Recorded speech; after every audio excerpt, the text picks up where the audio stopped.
a posé notre jeu. Au départ, on avait choisi d'être assez ambitieux dans le jeu combiné, dans le jeu collectif. Au fur et à mesure des minutes, on est mieux rentré dans la rencontre.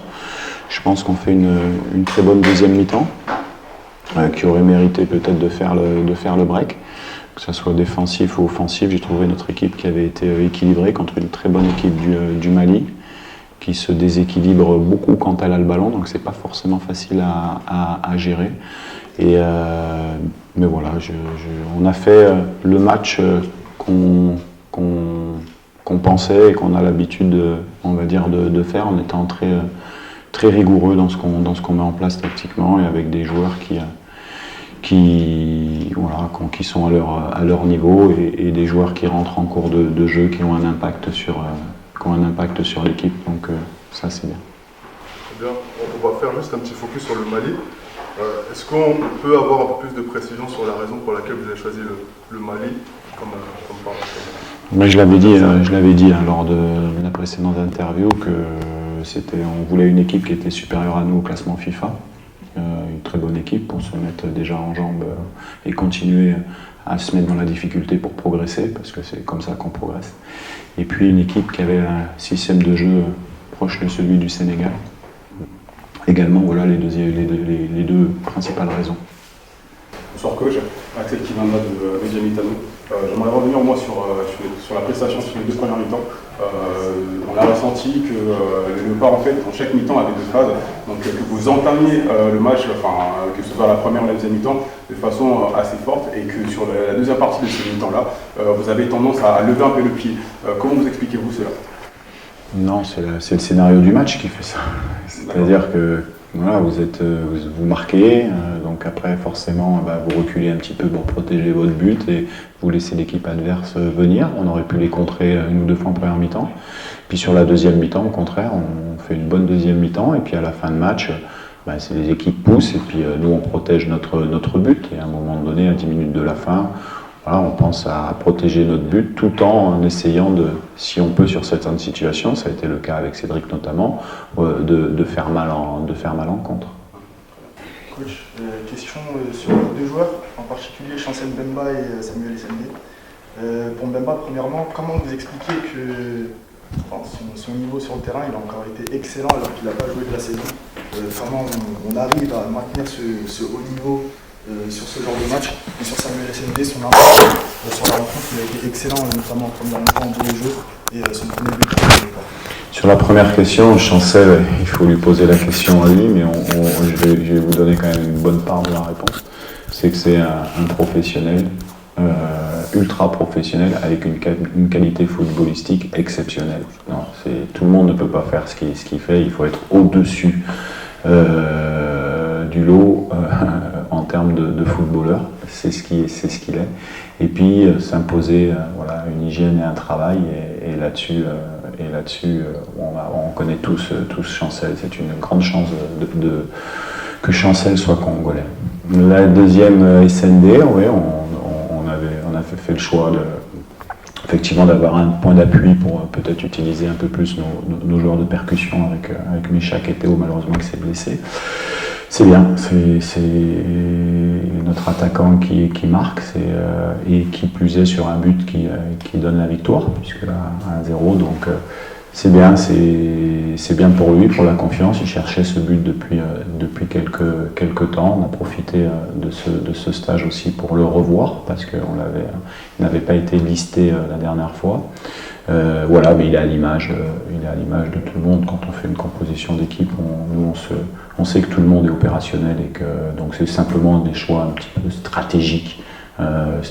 Soit on met un peu plus de profondeur, soit on met un appui avec de profondeur, soit on est vraiment sur des appuis. On a des profils qui sont différents et si ça m'a marqué, c'est parce que aussi l'équipe lui a apporté la possibilité de marquer.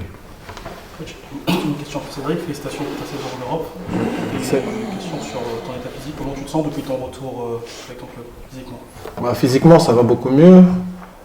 C'est vrai que j'ai une première partie de saison un peu difficile due à l'opération. Mais c'est vrai que depuis l'année 2025, j'ai des meilleures sensations et ça se ressent sur le terrain. Je suis monté en régime de manière crescendo, on va dire. Et ça s'est vu au fil du temps et avec les performances. En vrai, en média, on sent que ça fait un moment que tu es en sélection, maintenant tu fais partie des cadres, et malgré ton retour de blessure, on sent que tu en as encore sous le pied. Comment tu définirais ton rôle maintenant dans le vestiaire de l'équipe? Comme vous l'avez précisé, j'ai un rôle de cadre, j'ai un rôle de grand frère. Avant tout, on a un groupe uni, c'est comme une famille en fait. Et moi, les jeunes, je les vois comme des petits frères, donc que je joue pas, que je rentre 20 minutes, que je joue un match entier, pour moi, mon rôle ne change pas en fait. Il faut que je sois derrière eux, que je les pousse au maximum et on s'entraide comme ça. Eux aussi, ils me poussent à me challenger parce que voilà, c'est pas facile. Il y a de la concurrence elle est bonne, elle est saine et je pense que c'est ce qui fait tirer notre groupe vers le haut. C'est qu'à chaque poste, franchement, on a de la qualité et le coach pourra en témoigner. Je pense qu'on est capable aujourd'hui d'aligner 2 équipes faciles, si ce n'est 3. Coach, question sur la performance de Noah Sadiki. On a fait un gros match aujourd'hui. Qu'est-ce que vous pensez-vous personnellement? Oui, Noah a fait un bon match. On connaît les qualités de Noah techniques, c'est-à-dire c'est un joueur qui perd peu de ballons dans l'entrejeu, c'est assez intéressant. Et on lui avait demandé de se calibrer sur l'aspect tactique défensif dans notre triangle à l'intérieur du jeu, de se structurer un petit peu plus, parce que de temps en temps il était un peu comme Charles à vouloir aller presser tout seul de manière désorganisée, ça pouvait nous mettre un petit peu en difficulté. Là il a été tactiquement vraiment bon. Voilà, il aurait pu même peut-être marquer un but sur le corner quand il va sur le premier, mais ce sont des jeunes qui vont progresser, c'est des jeunes avec un état d'esprit formidable. Voilà, et il faut à un moment donné leur faire confiance petit à petit, parce que c'est pas évident de jouer des matchs internationaux en Afrique quand on joue en Europe, donc on protège aussi un petit peu ça, c'est ce qu'on a fait. On a pris le temps et là c'est logique, on aurait pu également, malheureusement le petit Mouko aurait pu avoir le même sort, mais Gala, quand j'ai eu au téléphone, il y a beaucoup de choses qui se disent, j'en profite pour dire les choses, mais bon, malheureusement tout ce qui se dit sont faux, et effectivement il était blessé, il a fait une erreur en ne venant pas faire constater sa blessure. Il m'a appelé, il s'est excusé, il comprend, il adore le Congo, il est à fond dans le projet du Congo et ses grands frères lui ont fait une petite remontrance pour qu'effectivement il puisse faire bien attention, mais c'est quelqu'un de très agréable, une très bonne personne. Voilà, il fait partie des joueurs qui sont potentiellement sélectionnés par le Congo, mais bon, dès qu'il y a petite chose, ça prend de l'ampleur, mais en tout cas, comme on l'a dit et comme la fédération l'a communiqué, il y a un règlement intérieur, il y a des choses qui régissent, qui sont décidées avec les joueurs, c'est pas la police, hein, c'est simple. Et puis voilà, on suit ça. En tout cas, Gala, je peux vous dire qu'il est congolais. Voilà. Coach, s'il vous plaît, un mot, et Cédric également, sur l'ambiance. Ça faisait longtemps que la diaspora en France attendait de voir ces léopards. On a vu beaucoup de sourires sur le banc avec des chants pendant toute la rencontre. Qu'est-ce que vous avez pensé de l'ambiance ce soir? Franchement, l'ambiance elle était au rendez-vous. Mais on le savait déjà parce qu'il y a une grosse communauté congolaise ici en France, que ce soit à Paris, à Orléans et un peu partout. Et aujourd'hui, franchement, ça fait plaisir. Bon, début de match, c'était un peu mitigé parce qu'ils ont mis du temps à rentrer dans le stade. En tant que beau Congolais, on se sait. Mais non, franchement, rien à dire. L'ambiance là dans le stade, 10 sur 10, et j'espère que ça va continuer comme ça parce qu'on en aura besoin pour aller chercher des performances de haut niveau. Question un peu plus sur le terrain. Les matchs amicaux sont souvent une bonne occasion pour faire des tests, que ce soit tactique ou même stratégique. Vous avez préféré opter pour une pointe haute avec SND, mais au vu de la liste que vous avez faite, on aurait pu penser que vous essayerez peut-être 2 attaquants, surtout avec Cédric avec la forme qu'il a, Missa notamment avec son remplacement en la saison. Est-ce qu'on peut définir officiellement que la formation préférentielle de M. De Sabre, c'est le 4-3-3 en tant qu'autre. Non, c'est bien, c'est une question foot, merci. Non, en fait, il y a le match, et puis après, il y a le fait d'avoir tous les joueurs à l'entraînement. Et je peux vous dire que même si on a joué en 4-3-3, on a travaillé toute la semaine à 2 attaquants pour préparer certaines choses et certains systèmes de jeu qu'on pourrait changer sur un match ou en cours de match. Ça fait partie de notre progression tactique, des choses que vous ne voyez pas bien sûr, c'est pour ça qu'on a besoin de beaucoup d'attaquants.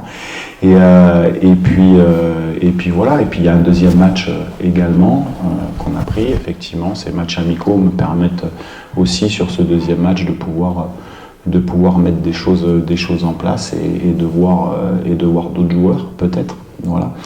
Mais en tout cas, celui du Mali, effectivement, on était dans un état d'esprit de se dire, voilà, on le joue en compétition contre une équipe qui est supérieure à nous au classement FIFA, qui est une très belle équipe. Vous avez vu, ils font des changements, il y a de la qualité, on connaît le Mali. Si le Mali est devant nous au classement FIFA, c'est que théoriquement, potentiellement, ils sont meilleurs que nous, tout simplement. Et voilà, on voulait garder ce qu'on sait bien faire et l'améliorer encore, c'est ce qui a été fait ce soir. Et puis après, il sera temps de Madagascar, effectivement, pour peut-être voir peut-être un autre système de jeu avec d'autres joueurs. Coach, toujours pour Média, on sent que vraiment l'équipe tend vers le positif avec à l'image de jeunes talents qui rejoignent à l'image de justement jeunes Willy Kambola.